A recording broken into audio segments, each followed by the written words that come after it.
Good day, guys, and welcome back to the Albeit Investor. Today, I want to share with you a little passion project. It's not particularly personal finance orientated, but it does have something to do with property. We're going to be looking at a project management fundamental, which is a decision analysis tool. And it's been adapted to take a look at how you can evaluate a family home between two vastly different opinions in a relationship. Now, if you're much like me and my partner, we grew up in very different environments. I grew up on 5 acres in a property where in order to get to the nearest shopping center, it would take 20 minutes drive time to get there. Meanwhile, my partner lived in an apartment complex where you press the button to ground floor on the elevator and you're inside the shopping complex. So as you can imagine, we have vastly different desires of what we see as ideal for a piece of real estate or a principal place of residence, something that we can call home.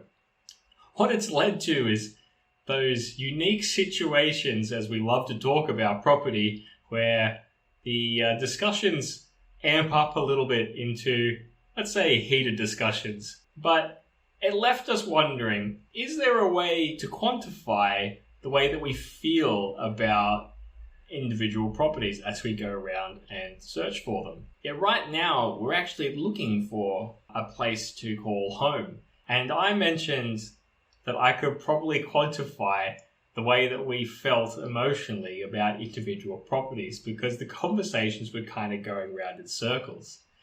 So I pulled out a tool that I'd created, which is a decision analysis tool on project management fundamentals.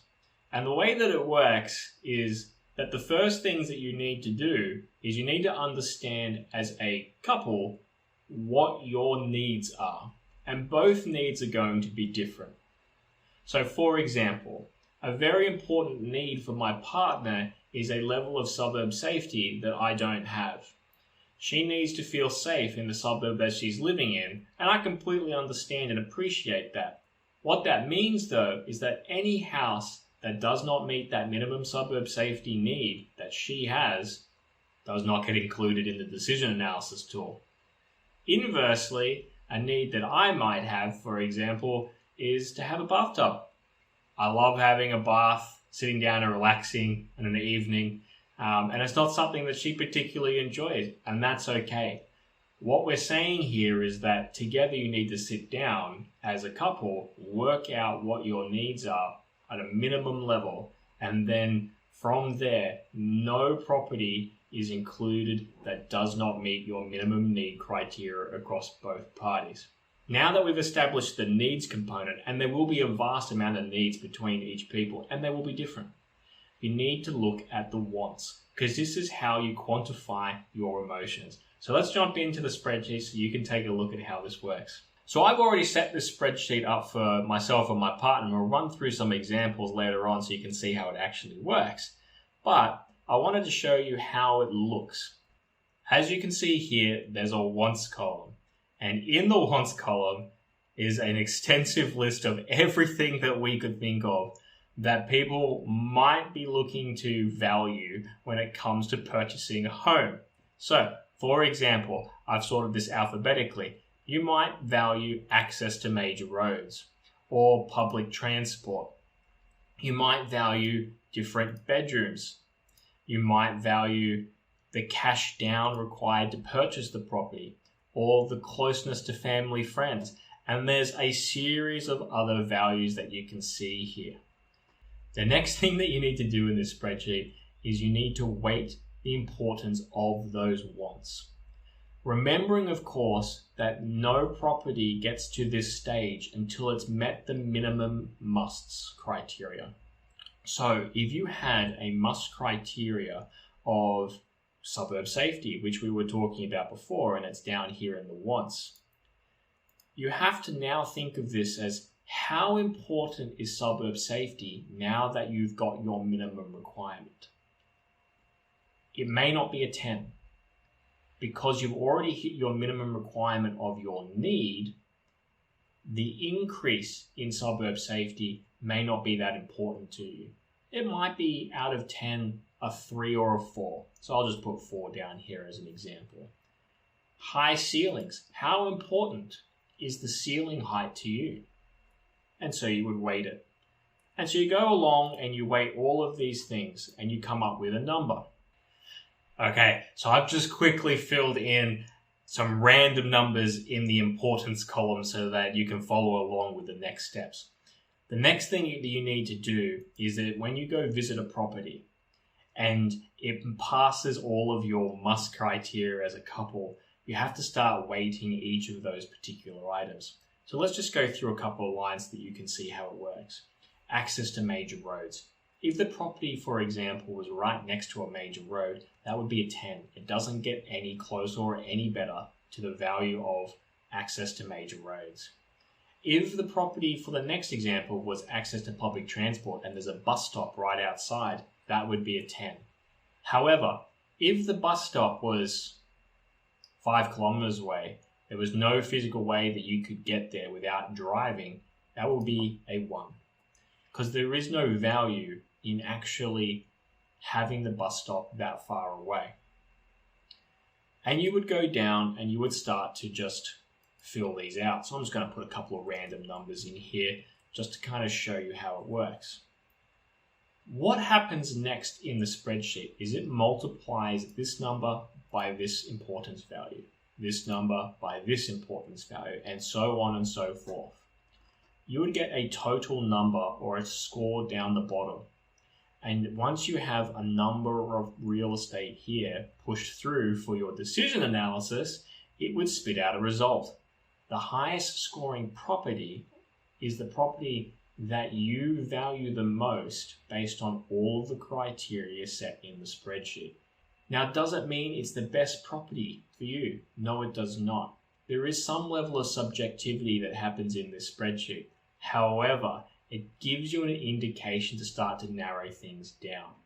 So let's take a look at some pre-filled examples that I have with my own partner.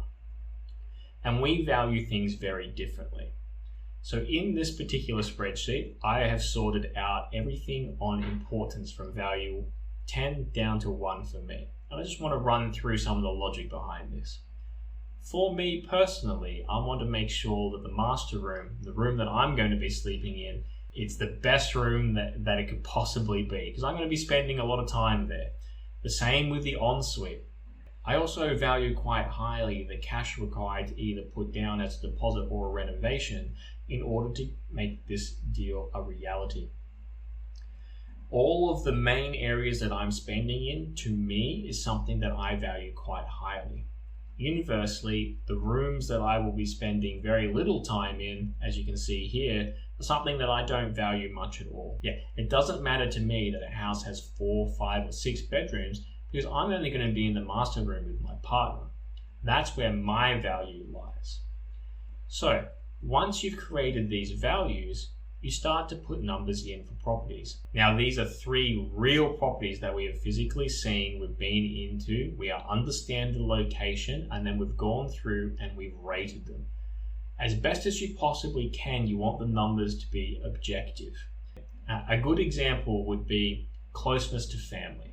You would set 10, which is the highest score that you can give a property, anything that's within 10 minutes. And then you would subtract a point for every 10 minutes beyond that. So if it takes you 20 minutes to get to your closest family members, that would be a 9. 30 minutes would be an 8, etc., all the way down to 1. Now, what I want to show you is how it actually works down the bottom.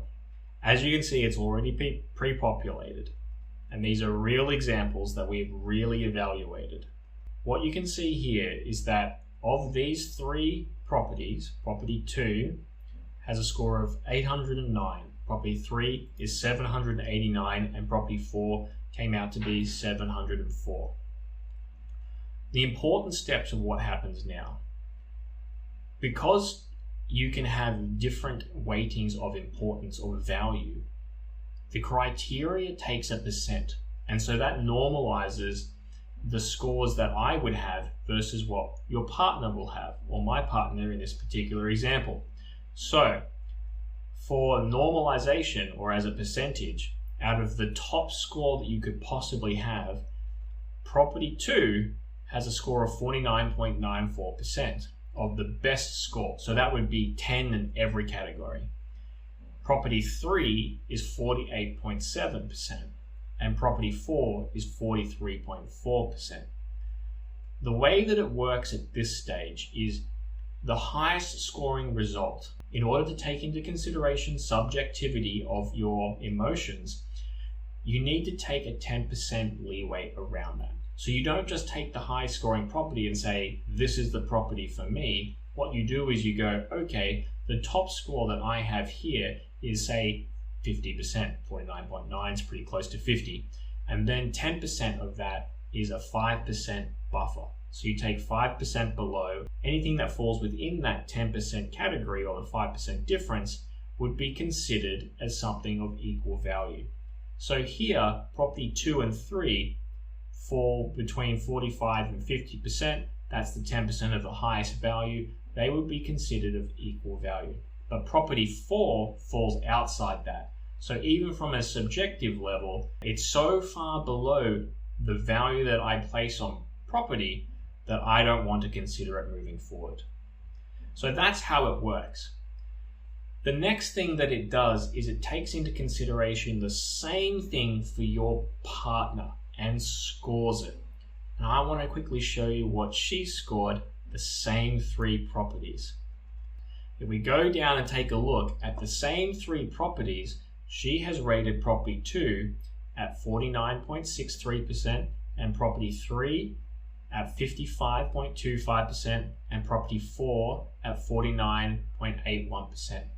So in her eyes, property 3 is far better than property 2 and property 4. They both sit outside the 10% range on the highest scoring property. So it provides a rank for each of us.